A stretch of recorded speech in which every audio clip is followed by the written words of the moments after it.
It took more than 3 years to charge somebody with Sandra Birchmore's murder. It was a murder that was staged to look like a suicide, but at least we now know someone's going to go to trial for it, and that trial is 1 year from now. Her former married boyfriend, an ex-Massachusetts cop, Matthew Farwell, was just told by a federal judge that his trial is going to start October 5th, 2026.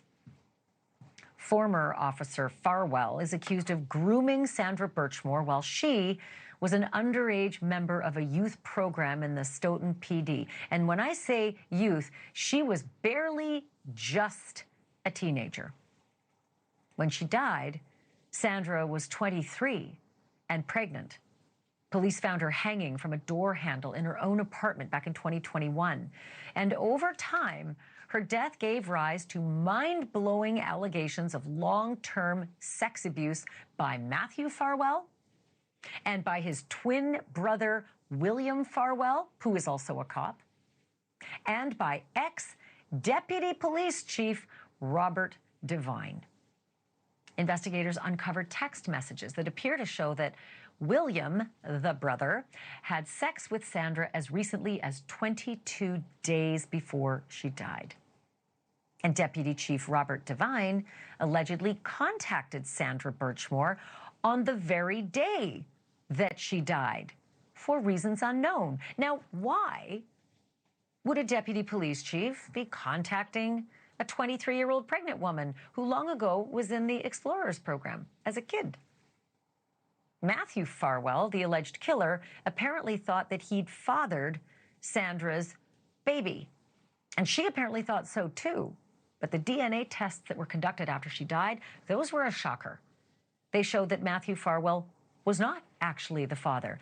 And we don't yet know who was.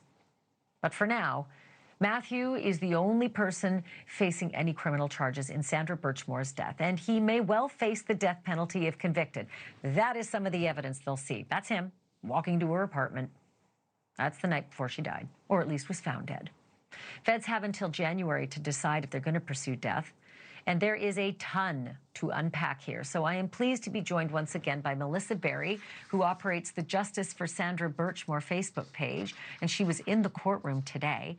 I also want to welcome Barbara Wright, a cousin of Sandra's, who was Sandra's mother figure after Sandra's own mother died.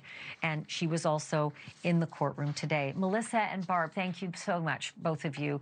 And again, my condolences go out to you. I know it's been 5 years, but I don't think that ever gets any easier. And so I'll be as delicate as I can with these tough questions.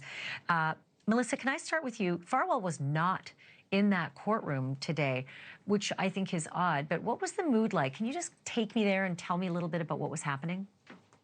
Yeah, the judge came up and she was no nonsense. And she basically said, I have dates for you. And she ticked through all the dates that are going to happen throughout the next year. And so we were excited to find out, the last date was his trial date. And Melissa, this is like Whitey Bulger's judge, right? This is one of those real no-nonsense judges, as I recall. What was the courtroom like? I know that Sandra, lost her mom and had a difficult family life. And Barb, you stepped in as a mother figure. Were there a lot of people there for her? Were there people there for Farwell? I'm not really sure. I got there a little bit late, and I'm really not sure who was there exactly. Most of the people, I think, were there for Sandra, though. I would say the majority. Yeah, Melissa, did you get a read on who was who in that courtroom? Yeah, I believe most of the people there were for Sandra and were reporters. There was a few people in the back that I didn't know who they were, but most of the people were there for Sandra, as far as I could tell. Well, and sometimes it's, 5 years is half a decade, and it can take a long time, and it can take its toll on people's memories and their, their resilience and coming out to support in injustice like this. Barb, do you feel, even though it's 5 years, that the wheels of justice are finally turning? I do. Finally, yes. It's a long time coming. Yes. Yeah. 5 years is a long time. And today, Melissa, there was a lot of talk of cooperation in that courtroom. Can you explain what it was in that courtroom that was leading to people discussing a good cooperative effort in this trial? Yeah, it was mentioned a few times.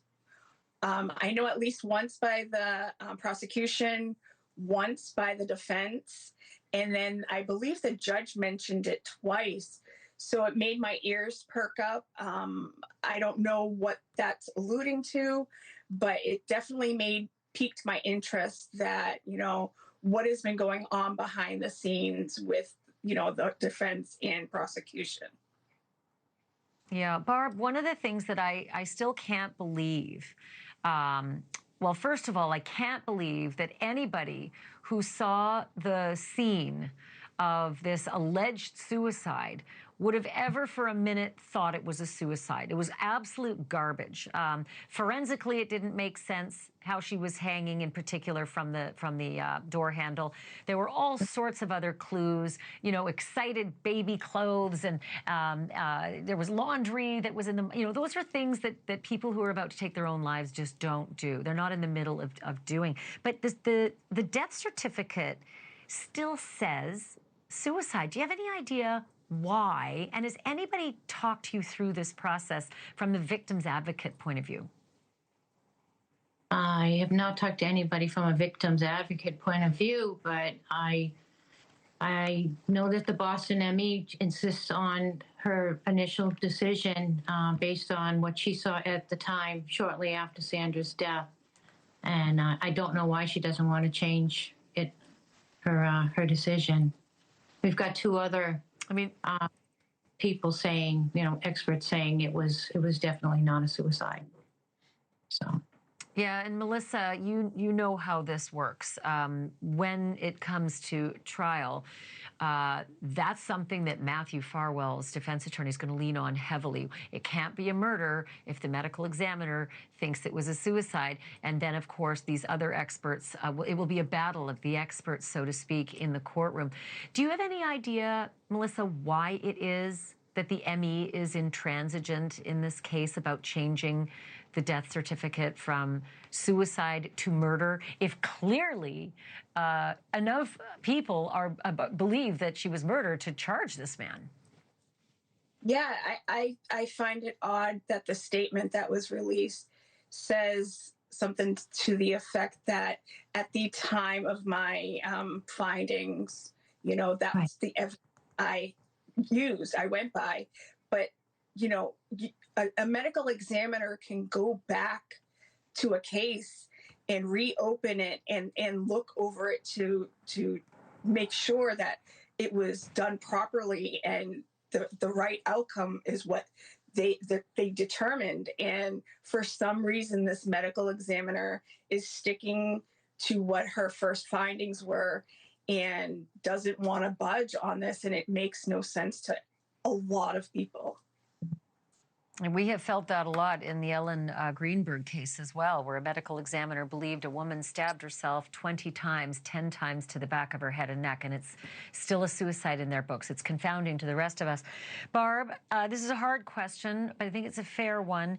The prosecutors have until January 20th to decide if they're going to seek death in the penalty phase if they get a conviction against Matthew Farwell. You are the mother figure to this. I look at her, I think she's a baby. I often feel like Sandra Birchmore was just a child. Do you want death penalty in this case? I do not. Basically because of my faith. I don't believe in the death penalty, but I would like to see life without parole, without it, this life. Yeah. Well, that can often be, as we've said earlier in the show, as painful to hear for a defendant or a recently convicted as death. I can't thank you enough, both. Melissa Berry, thank you. Barb Wright, thank you both. And let's continue to be in touch as the case continues. Thank you for having. Thank you. Thank you so much. Thank you for watching. Subscribe below and download our NewsNation app right now on your phone, and you will get fact-based, unbiased news for all Americans.